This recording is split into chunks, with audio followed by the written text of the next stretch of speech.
Salut, j'espère que tu vas bien. Moi, ça va. Aujourd'hui, je vais te partager les astuces, les bons plans, les bonnes techniques, les informations à savoir pour te faciliter instantanément la vie ici au Canada. Les astuces, c'est vraiment très peu connu. Même encore aujourd'hui, il y a des personnes qui sont ici au Canada depuis 3 ans, 5 ans, qui ne sont pas au courant des choses que je vais te révéler ici. Si tu aimes bien ce genre de conseils, n'hésite pas, je pourrais en faire une partie 2, une partie 3, parce qu'il y en a beaucoup comme ça. Déjà, comme première, le 211 doit devenir ton meilleur ami. Le 211, c'est un service qui est là pour les citoyens, pour les Canadiens, pour les résidents permanents, pour les étudiants. Même pour les visiteurs en fait. Et le 211 est là pour répondre à tes besoins. Moi, quand j'avais besoin d'un logement, j'ai appelé le 211 et j'ai dit où est-ce que je veux un logement, où est-ce que je veux comme budget, qu'est-ce que j'ai comme budget. Et directement, ils m'ont donné des ressources. Tu vois, le 211, il est là pour répondre à tous tes besoins, même si c'est pour rechercher un travail. Tu les appelles et tu les dis, je cherche tel domaine-là, j'ai besoin de rédiger mon CV en format canadien, j'ai besoin de connaître les organismes qui sont là pour aider les nouveaux arrivants à trouver un travail, j'ai besoin de formation. Tu appelles le 211 et ils sont là pour recenser les organismes qui vont t'aider. Le 211, il existe depuis 2002. Du coup, ça fait plus de 20 ans qu'ils sont là et ils sont mis à jour continuellement. Du coup, ils ont toutes les ressources pour toi. Moi, j'ai appelé même le 211 pour des vélos. Ça peut paraître tout bête, mais je les ai même appelés. Oh, je veux savoir, je veux voir est-ce que c'est possible. Est-ce qu'il y a des organismes qui donnent des vélos gratuitement? Et il y en avait. Il y en avait vraiment. Alors que j'avais demandé aux Québécois, est-ce qu'il y a des organismes? On m'a dit non, ça n'existe pas. J'ai jamais entendu ça. Je suis née ici, grandi ici. Je pense pas que ça existe des organismes qui donnent des vélos gratuits. Ça existe. Le 211 m'a donné des ressources. C'était Rosemont, mais quand j'ai appelé Rosemont, j'ai compris qu'il fallait il fallait résider à Rosemont. Il fallait habiter dans le quartier de Rosemont. Et moi, j'habitais pas dans le quartier de Rosemont. Mais j'ai aussi appelé le 211. Est-ce qu'il y a des formations pour apprendre le vélo? Et oui, il y a des formations pour apprendre le vélo. Et j'en avais parlé à des Québécois, mes collègues de travail qui m'ont dit non, on n'a pas de formation pour apprendre le vélo. Même des cours pour apprendre le patin. Moi, le 211, je les appelais une fois par semaine, quoi. Guys, est-ce qu'il y a des cours pour apprendre le patin? Guys, est-ce que vous avez des organismes qui sont là, qui donnent des manteaux? Guys, est-ce que vous avez des activités hiver qui sont gratuites? Moi, en fait, le 211, quand j'ai appris l'exemple de cet organisme-là, je les appelais tout le temps. Maintenant, je les appelle plus parce que j'arrive à faire mes recherches toute seule, quoi. J'ai plus besoin du 211. Là, je suis à peu près avec... je connais tous les organismes. Je connais tous les organismes pour les nouveaux arrivants. Et d'ailleurs, quand je suis venue ici aussi au Canada, c'est quelque chose qui m'a beaucoup aidée. J'ai tapé sur Google, c'est quoi les organismes pour nouveaux arrivants. J'en ai visité une vingtaine. Il y en a 50, franchement, il y en a plus de 50 même. J'en ai visité une vingtaine et j'en ai gardé que 5 comme ça. Parce qu'il y en a même des organismes qui ne sont même pas ouverts. Quand je suis partie, c'était clairement fermé. Où il y a des organismes qui ne, comment dire ça, qui ne remplissent pas tous les besoins. Soit ils sont uniquement logement, soit ils sont uniquement travail. Mais il y en a aussi des pépites qui, eux, ils organisent tout.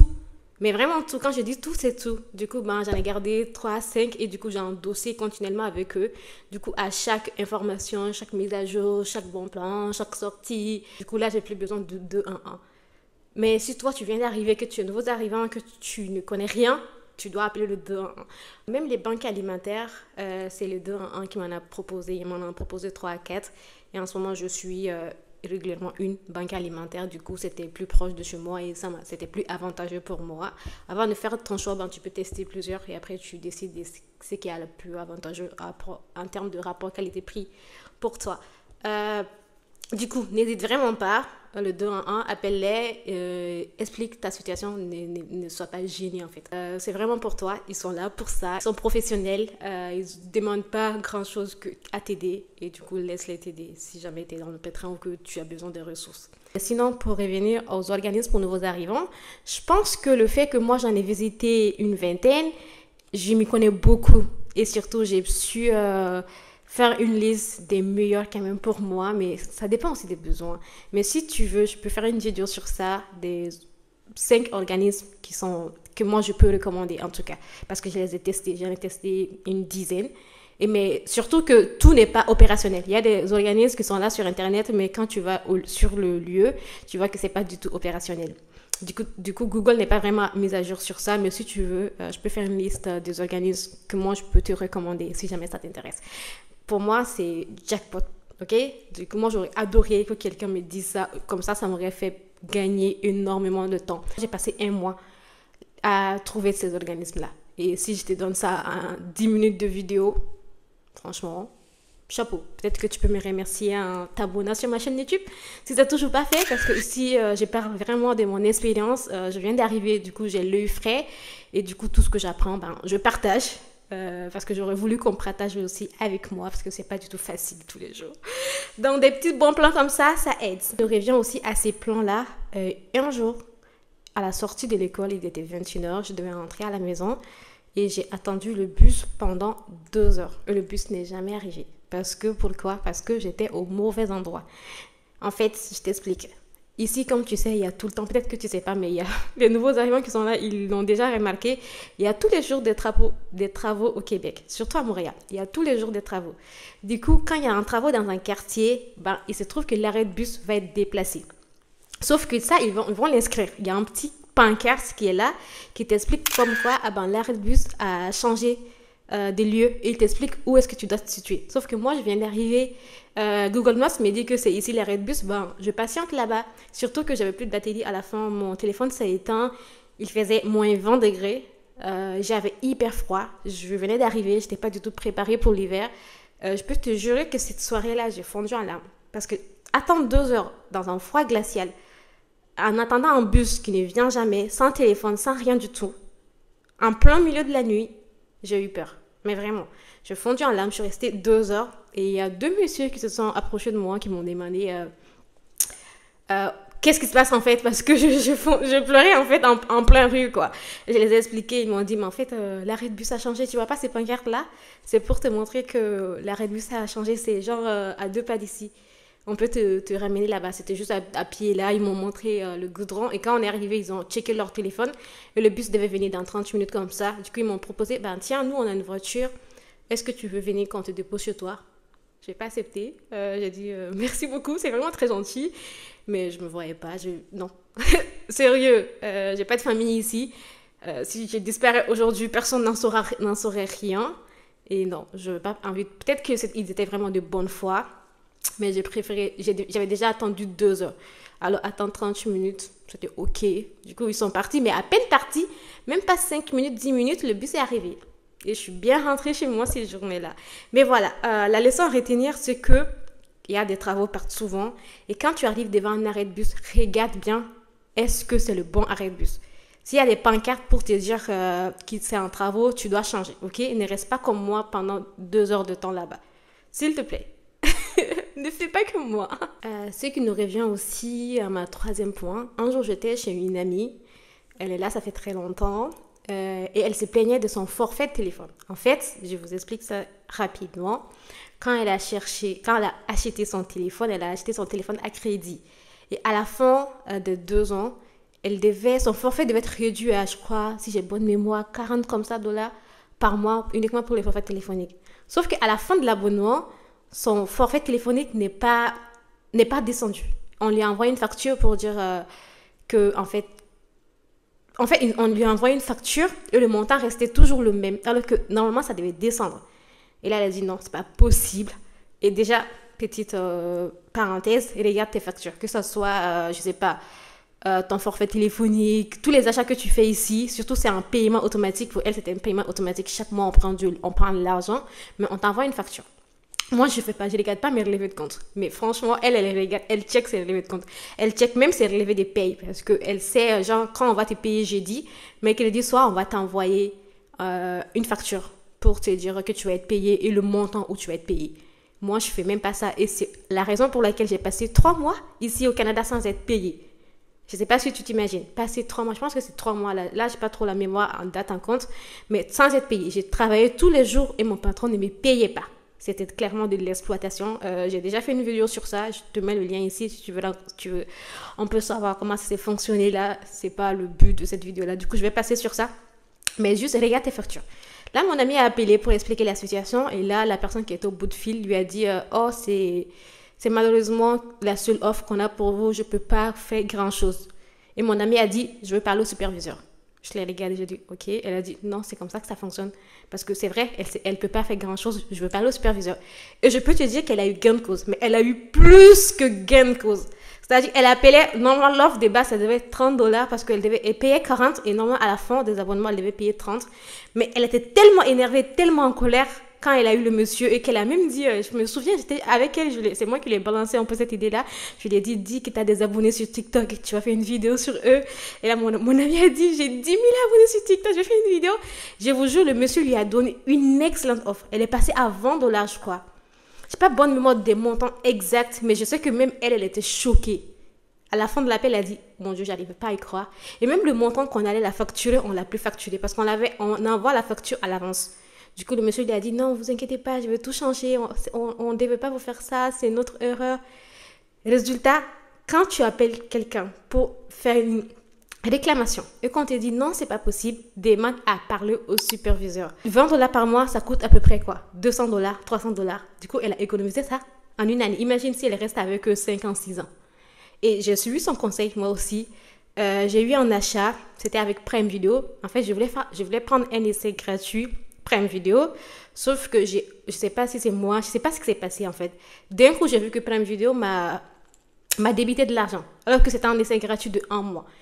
J'ai appelé le service client et on m'a dit en fait non, j'ai pas coché la case essai gratuit, j'ai pris l'abonnement. J'ai dit oh non, bah je veux l'annuler. Ils m'ont dit ok, on va l'annuler. J'ai dit mais je veux être remboursée aussi parce que je pensais que c'était un essai gratuit. La dame m'a dit oh non, désolé, on peut pas faire grand chose. J'ai dit ok, je vais parler au superviseur.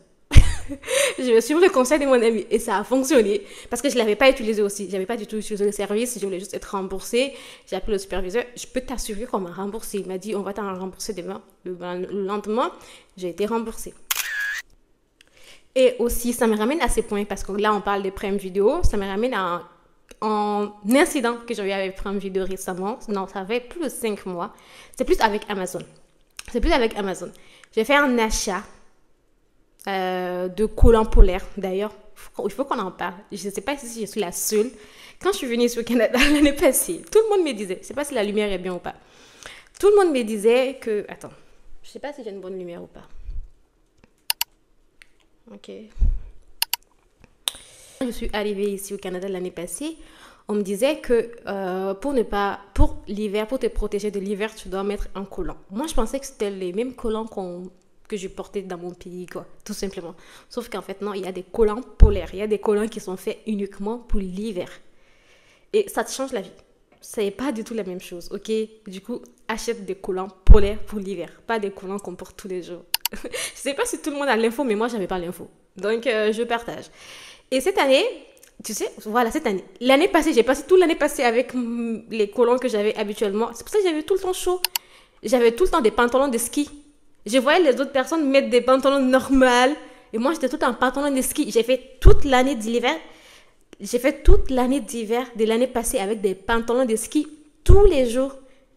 Et je voyais mes collègues de travail avec des pantalons. Je me disais juste, ben, ils sont québécois, ils sont habitués. Mais en fait, non, ils ont des collants polaires.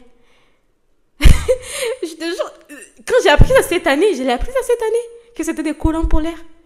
En regardant une vidéo sur YouTube, j'ai dit, oh mon Dieu, Kiki, mais quelle idiote, sérieux, qui fait ça? Et du coup, cette année, bah, ça m'a changé la vie. Là, je crois que j'en ai beaucoup trop même. Du coup, cette année, pour revenir à mon histoire, j'ai acheté des collants polaires. J'ai d'abord essayé sur Amazon. Sauf que les collants qui m'ont été livrés, c'était pas des collants polaires. Quand je les ai essayés, c'était pas du tout pour l'hiver. Quand je suis sortie, j'avais froid. J'ai dit, ok, non, c'est pas l'hiver là. Du coup, j'ai regardé la composition, j'ai compris que c'était pas des collants pour l'hiver. C'était plus pour automne. J'ai contacté Amazon pour faire un retour. Parce qu'ici, quand tu achètes sur Amazon, tu as 30 jours. Amazon m'avait donné comme option de faire le retour avec les couches tard. Ok? Et j'avais jusqu'à 30 jours. Je vais te résumer l'histoire rapidement, mais pour te dire que le dernier jour, je suis partie à Costa pour faire le retour et ça n'a pas fonctionné. Du coup, j'ai dit mais non, parce que j'avais essayé 3-4 fois là, pour faire le retour. À chaque fois, ça ne fonctionnait pas. Je pensais que le souci, c'était le couche-tard où j'étais. Mais en fait, le souci, c'était Amazon. Le couche-tard, l'option couche-tard n'était plus disponible. En fait, ça n'a jamais fonctionné, couche-tard. C'était plus Purolator. Sauf qu'eux, ils m'ont donné des mauvaises informations. Du coup, j'appelle Amazon, on me dit non, il faut que tu fasses ça avec Purolator et tu peux faire ton retour. Du coup, j'annule le retour que j'avais avec Couche-Tard pour régénérer une autre retour parce que pour que tu saches, on a des codes barres quand on fait des retours. Et vu que le code barre que j'avais, c'était pour Couche-Tard, il me fallait un autre code barre pour Purolator. Sauf que là, quand j'annule mon retour pour régénérer tout de suite un autre code QR, on me dit que non, le retour n'est plus valide, que je ne peux plus retourner l'article parce que le délai est dépassé. C'était dans la même journée, hein. Normalement, j'avais jusqu'à minuit pour faire le retour. On n'était qu'à 9h, 10h. Je dis, mais non, c'est pas normal. J'appelle Amazon, le service client, le monsieur, il me raccroche au nez. Il ne me raccroche pas au nez parce que c'était un message par texte, mais il met fin à la conversation. Alors que je lui ai expliqué la situation. Quand j'ai voulu le faire le coup du « passe-moi ton superviseur », il m'a juste mis fin à la conversation. J'ai appelé le service à la clientèle. Là aussi, on m'a raccroché. Amazon, c'est la pire service clientèle qui existe. Je te le promets. J'ai dit non, c'était juste $22, hein, mais c'était mon argent. Ok, j'avais tous les droits. C'est vous qui avez fait une erreur. Parce qu'ils m'ont berné plein de fois. Ils avaient des preuves de la discussion. Je les ai dit, les gars, vous avez les preuves de la conversation. J'ai envoyé un courriel à Amazon. J'ai dit, oh, j'ai expliqué la situation. J'ai dit, vous avez tous les preuves parce que vous avez des systèmes pour ça. Générez-moi un code. Voici le colis. Hein. Pour la vidéo, j'ai apporté le colis pour moi pour vous la montrer. Voici le colis. Ça fait 3 mois maintenant. Ça fait 3 mois que je devais vous le retourner. Vous voyez, il est tout emballé. J'ai envoyé un courriel à Amazon. Regarde, là, je tiens ma lumière pour que... je te jure, pendant toute la vidéo, je suis comme ça, là. Tu me vois pas, mais je suis comme ça. Je te tiens la lumière. J'ai la mec en capote. Du coup, voici le colis. Je l'avais emballé, tout. Je te mets les photos du collant, là, si tu veux bien les voir. C'était ces 2 paires de collants. Du coup, j'ai envoyé un courriel pour dire à Amazon, générez-moi un code QR pour que je puisse vous retourner vos colis. Ils m'ont pas répondu. Du coup, là, j'ai appelé la banque pour faire une contestation avec la banque parce que si tu fais ce genre de choses, que tu essaies de régler avec le marchand ne règle pas, tu as l'option de l'annuler avec ta banque. Je pense que tu as jusqu'à 120 jours. J'étais dans le temps. Je contactais la banque, j'ai tout expliqué, j'ai fait une contestation. La banque est partie voir Amazon. Je crois qu'un mois après, Amazon a refusé.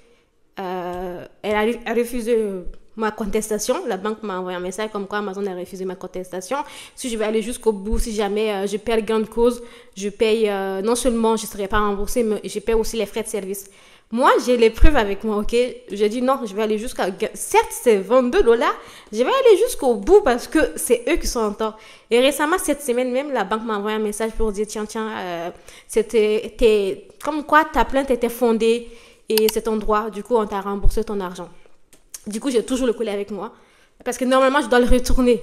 J'ai contacté Amazon je peux vous montrer une capture du courriel que j'ai envoyé pour qu'il me génère un code parce que j'ai besoin du code pour le retourner. On ne m'a pas généré de code. Ça fait 3 mois que j'ai le colis. Je ne l'ai pas déballé après. Depuis que je l'ai emballé pour le retour, c'est pour ça qu'il reste avec moi. Parce que normalement, il ne m'appartient pas vu que j'ai été remboursée. Mais je ne sais pas comment le retourner. Donc voilà, si jamais à la fin du mois, j'ai toujours pas de nouvelles d'Amazon, je vais l'utiliser. Ou peut-être même je vais le donner parce que j'en ai déjà beaucoup. Parce qu'entre-temps, j'ai acheté des collants polaires. Entre-temps, j'ai acheté des collants polaires dans une boutique de liquidation. La boutique, c'est à Buricam. Tu as des collants hyper moins chers, quoi. Je pense que le prix, c'était $60 et je l'ai eu à $30 parce que c'est en liquidation. Liquidation, ça veut dire que c'est en vente finale. Vu que ici, tu as l'accès, vu que ici, tu peux faire des retours jusqu'à 30 jours, des fois 3 mois, si tu achètes un produit en liquidation, tu ne peux pas faire de retour. C'est une vente finale. Mais grâce à ça, tu as d'énormes rabais. Du coup, on est passé clairement à la moitié du prix. Du coup, je l'ai eu à $30 et j'ai déjà des collants polaires, quoi. C'est pour ça aussi que je veux le retourner. Quand on parle de contestation, ce qui me ramène aussi à ce point, cette fois-ci, c'était avec Temu. J'avais fait une achat des choses, c'était plutôt des bracelets, boucles d'oreilles que je voulais envoyer à ma famille pour qu'ils puissent le revendre au pays. Ça m'avait coûté plutôt cher, hein, je crois que 200 balles comme ça, sauf que je n'ai jamais été livrée. Le colis n'a pas été... On m'a dit que le colis a été livré directement, je suis sortie. Directement, quand on m'a dit que le colis est livré, j'étais à la maison. Je suis sortie, il n'y avait pas de colis à l'accueil.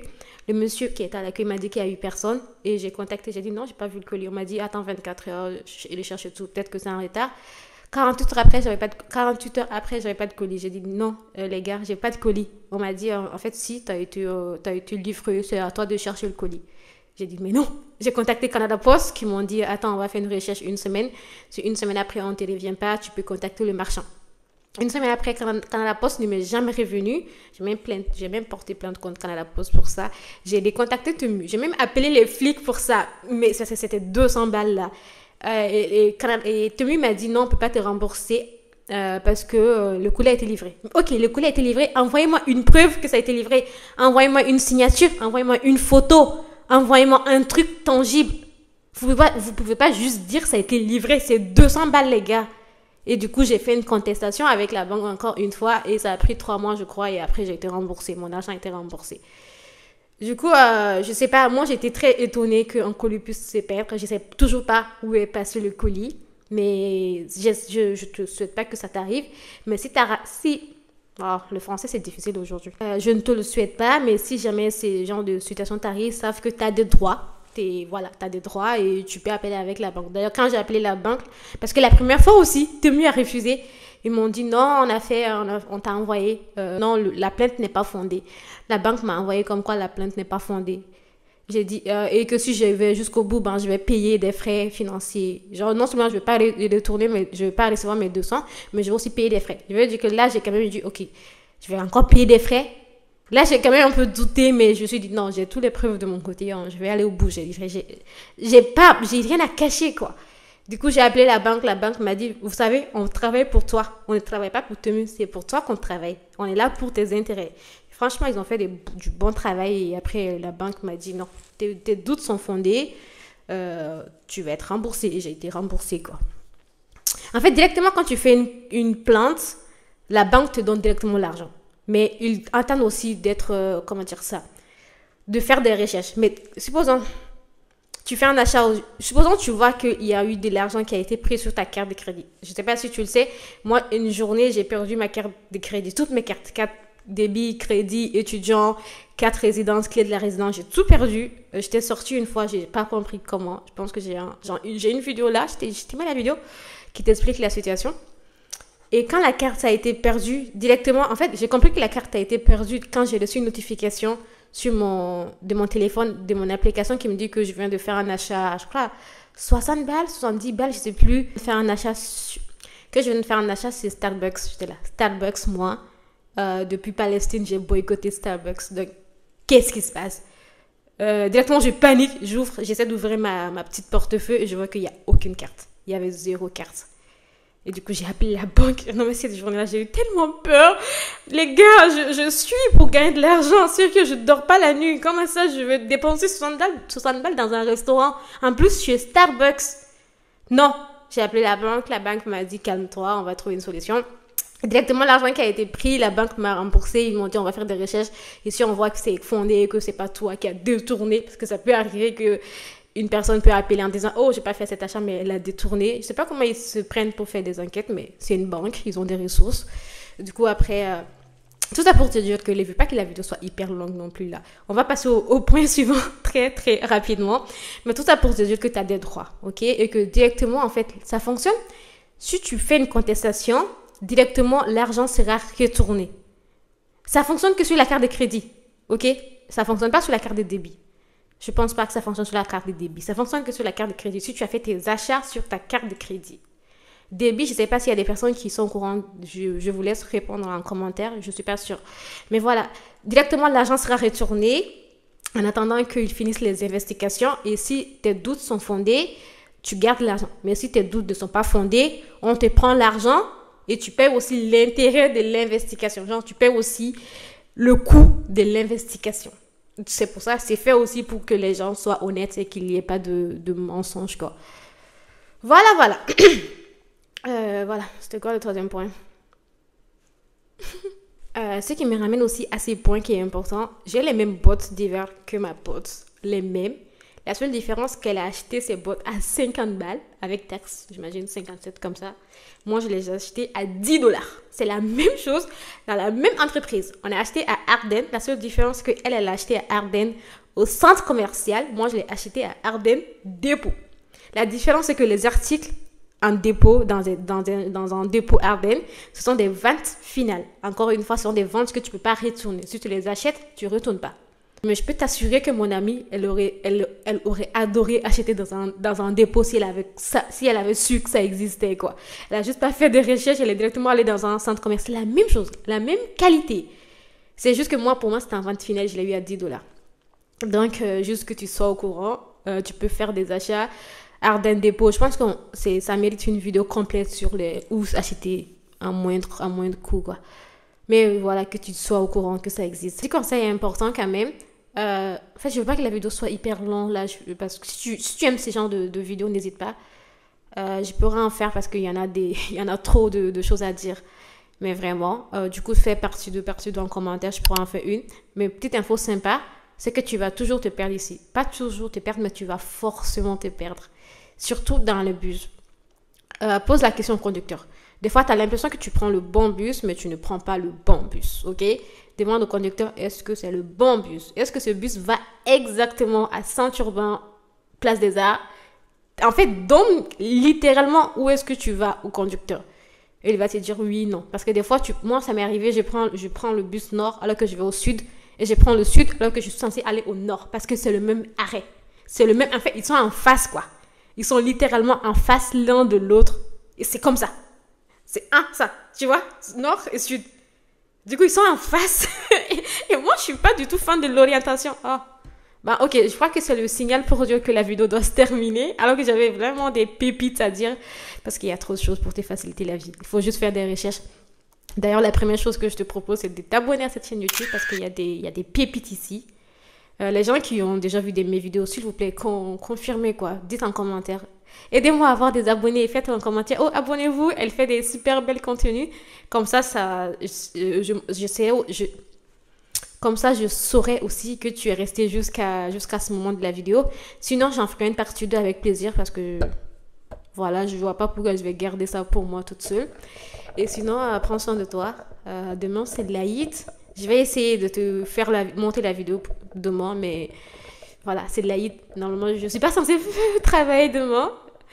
Mais voilà, je vais essayer de te monter la vidéo demain. Et sinon, ben, tu l'auras lundi. Ok?